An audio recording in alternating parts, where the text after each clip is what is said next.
What's up, guys? I'm really excited to do this video today. So I don't know about you guys, but ever since exchanges have been stopping people from withdrawing money, it kind of made me realize that I really need a cold wallet. I've been one of those people who just didn't think we needed it. I thought exchanges like FTX would be safe. Boy, was I wrong.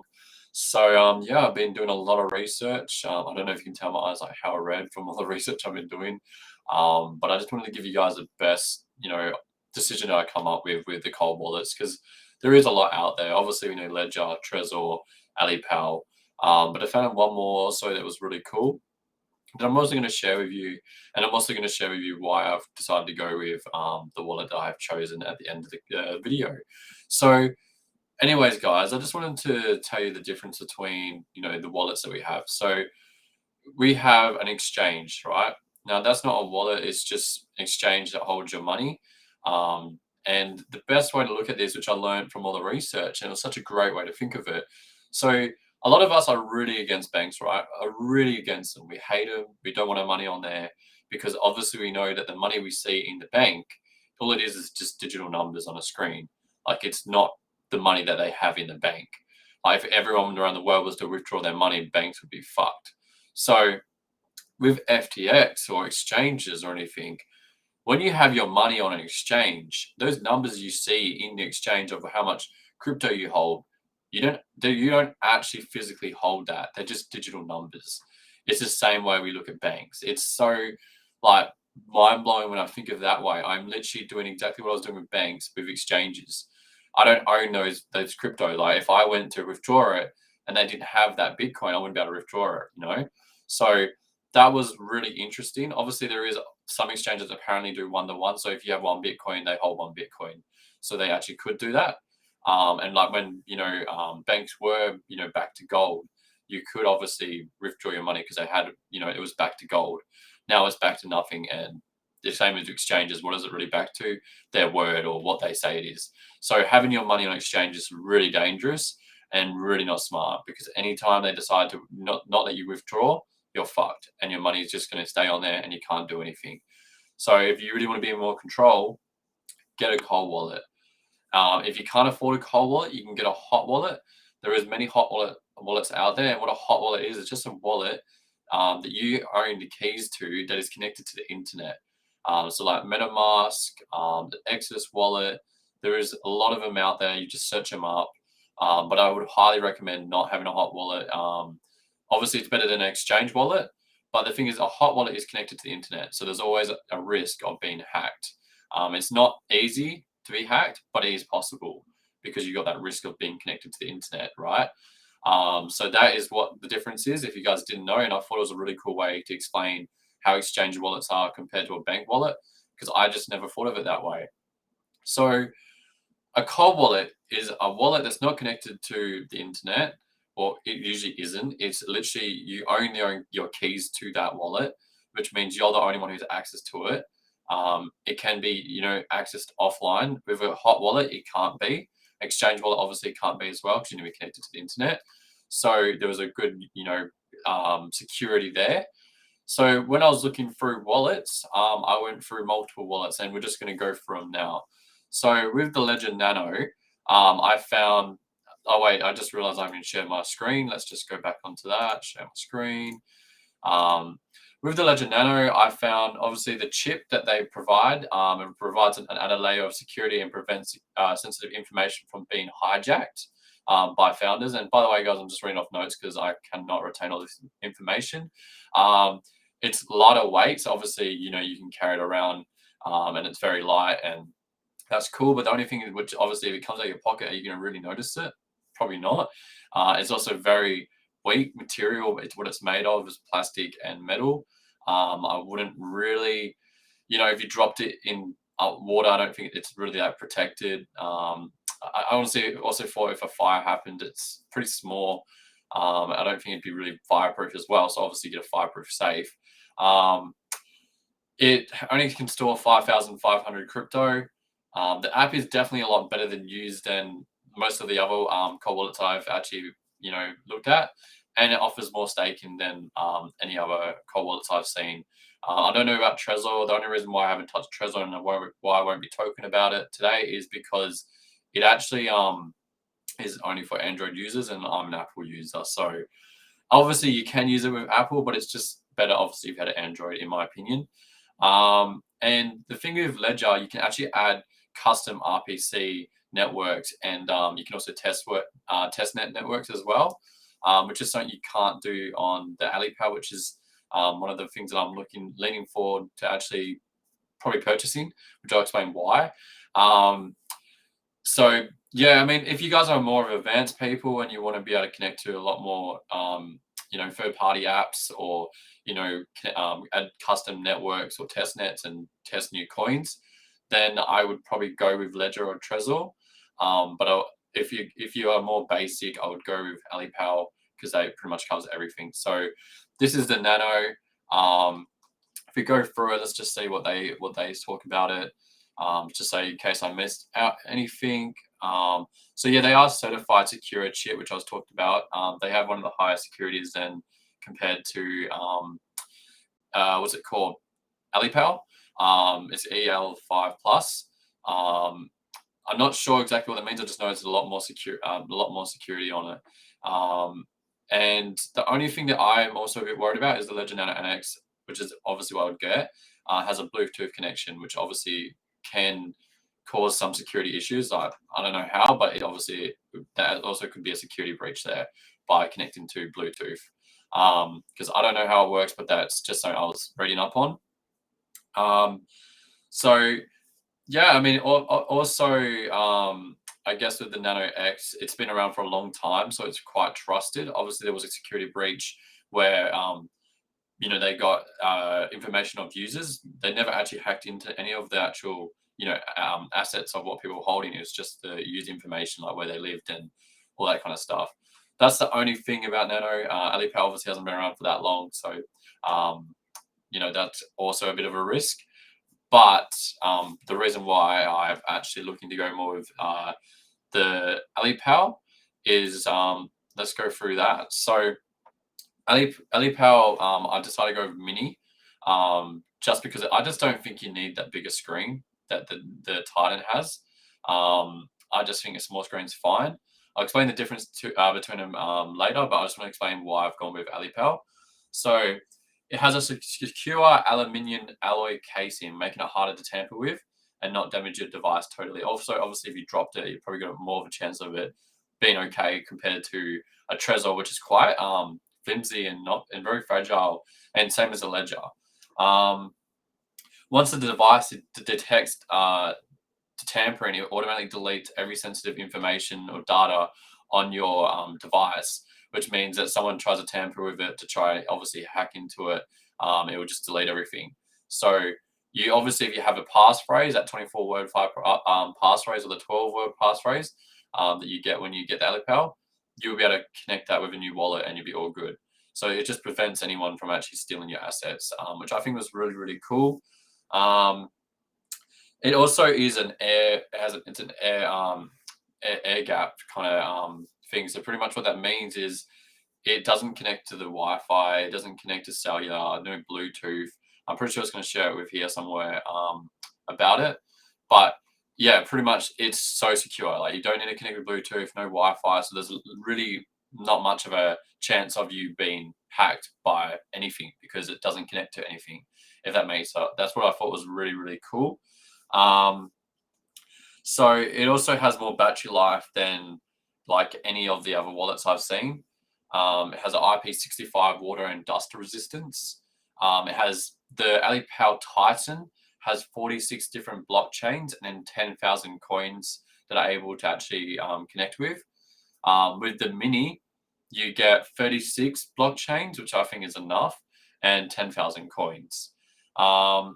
It only has a 12-word passphrase, but you can actually allow it to have a 24-word passphrase through doing some things, which is not that hard. That's the only downfall, but it really doesn't matter much because there's still people didn't know that 12-word passphrase to even get access to your actual Alipal. So as long as you don't tell anyone, you should be good. All updates are done offline, so you don't actually need to connect to Wi-Fi or anything to update it. I think with Trezor and The Ledger, you actually need to connect to the Wi-Fi to update it, but this actually has a chip, which I'm pretty sure is right there. That has all this. That connects to, I believe, the Wi-Fi or whatever it is, and then that will actually um, download the upgrade into your AliPal. It also has something called alternative accounts, which I thought was really cool. So let's say someone was to, find your AliPal and like put a gun to your head or something like this, and they ask you to log in and show you your assets. Because there's alternative accounts, you could log into another account. They wouldn't know, and you could obviously show them that this is only the crypto you have in it, and they probably won't be bothered because you could have like a small account with like a little bit of crypto in it just to act as a dummy. That's what I thought would be really cool. So it's another security thing that I think that none of them also offer. Um, there is D apps on the go without needing your device to be plugged into a computer. So it connects to things like Wallet Connect, which is one of the bigger ones for Pancake Swap and most like third party apps. So if you go on a browser and you search like a crypto project, it usually has like Wallet Connect and you connect your wallet. This allows you to do it from the AliPal app, just from the app. You don't have to download any third party apps to do it, and you don't need to connect it to the computer like Ledger or Trezor, which I thought was really, really awesome as well. There's also a feature where it allows you to import private key feature, which also allows the recovery of assets. So let's say you sent Ethereum through the V chain or V chain through Ethereum, you've sent it through the wrong network. You can actually recover those coins. I don't know how Ledger would do it or Trezor. I think it'd be a lot difficult, but they've actually implemented that so you could do that. Another thing with AliPal it doesn't allow you to do is it doesn't allow you for full node support. So that's just more like for advanced kind of people, not for myself. I'm not a developer or anything like that. So yeah, that's the difference between Ledger and AliPal. So what I wanted to I don't know if it's somewhere here, but pretty much the difference between AliPal and so AliPal Titan and AliPal Mini is obviously the price. I think this is 79, and I think the other ones. Let's just check for you right now. If we go Ali Titan, so that's 7,939. So there is a decent price difference. They also obviously it's smaller. I'm pretty sure the battery life is better on the Titan Mini. It's more new, so that's also a bit of a risk. It has amazing reviews, and this is probably what I'm going to be getting. But I'm also going to share with you just some of the examples or just what someone else has showed of the difference between AliPal and Ledger Nano. So 100% air gap, like I said. It's all done by sending and receiving crypto is all done by QR code, so it's not obviously done by Bluetooth or USB. It says here you get 33 blockchains. It should be 42 on the AliPal Titan. Obviously here you've got 22, but your third party will allow you 57. So that means you can use third party apps, which I don't know if everyone knows how to use that, but it shouldn't be too difficult. So you can obviously get more blockchains on Ledger Nano X, but it's also you have to connect to your via Bluetooth or actual USB. If you see here, plastic and metal cover, and we have an anti-dissembly metal. So you can have multiple currencies in one account on the AliPal and only one currency per one account on Ledger. You guys can read up on all this stuff if you want. Yeah. But I wanted to share something that I thought was really cool as well. There's something called Engrave. It's really new, so it's also a very big risk. But the people from it, one of the guys is actually one of the second guys with the Satoshi when they did the whole, coding of Bitcoin, which I thought was really awesome. It has a fingerprint authentication to actually get into it, 8-digit PIN code. They also have something called it's called perfect key or something, which what that means is you get like an 8-digit, or it's like a passphrase, but like in numbers and stuff, where you have two passphrases. So you have that so what happens, right, with most cold wallets, you get a cold wallet, right, and it comes with a passphrase that's already like kind of done for you, right? But with this, it's so secure that you actually customize your own kind of passphrase by using your fingerprint, sensors, and it just creates this really random code that no one has access to. Because if you think about it, right, if Ledger, um, AliPal, Trezor all have your passphrase because it, secretly could be holding your passphrase, that is kind of like obviously a security risk. Engrave doesn't do that. So that I thought that was really cool. And so, like I said, they have like this, custom digit code that you put in, and then after that, you also can put a passphrase, a 24-word passphrase. So you got two authentications with that, which I think is, if anyone gets access to your digit passcode, they also need to have access to your 24-word password to get in. So it's super secure, like really, really secure. The most secure, actually has the most security compared to any of the cold wallets out there. It's like an EP57. I remember I was showing you guys here. Um, EL5 plus. It has an EL 7 plus on the Engrave. The reason I found this was through Coin Bureau. He talked about this. So let's just see if I can find it. How exactly is it? Blah blah blah. You know what? You guys can do your own research on this. But the thing is, it costs a lot of money. I'll just show you how much it costs. If it's going to show up, yeah, 398 euros. So pretty expensive. It's like a massive, high. It's pretty advanced. The high security certification, like I said, biometric security, and generate and protect your keys offline. You come with a plate, and it's pretty advanced. You guys can check it out. I just thought I'd share it with you guys because I thought it was really really cool and very different to what everyone else is doing. And obviously, there's gonna be a lot more like this in the future. So that's why I've gone with AliPal. I think it's probably the most easy use case. I love that I can control all my third party apps or D apps from the device itself or the app. No, not the device, the app itself. Compared to actually Ledger and Trezor, where you have to actually plug in your device or connect with Bluetooth, which is obviously a security issue.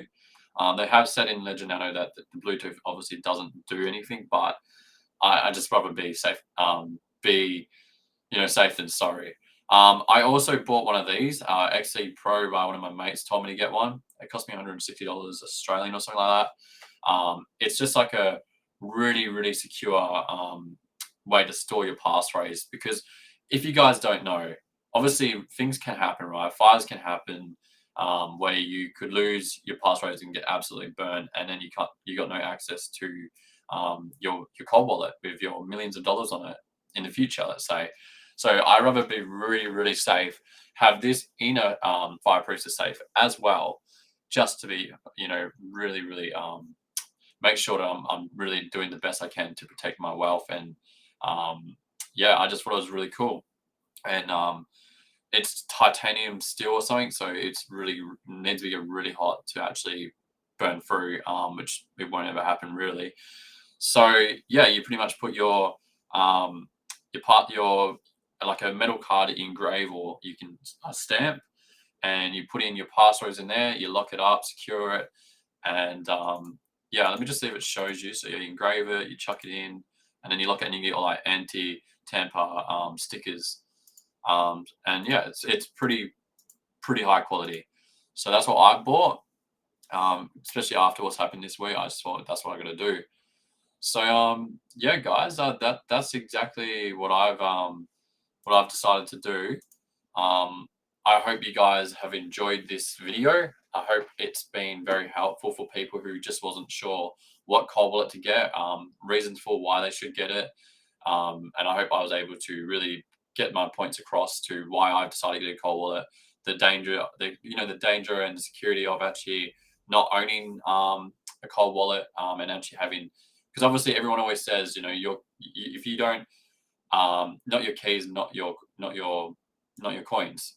So if you own the keys, obviously they are your coins. The same thing as having your money in a bank.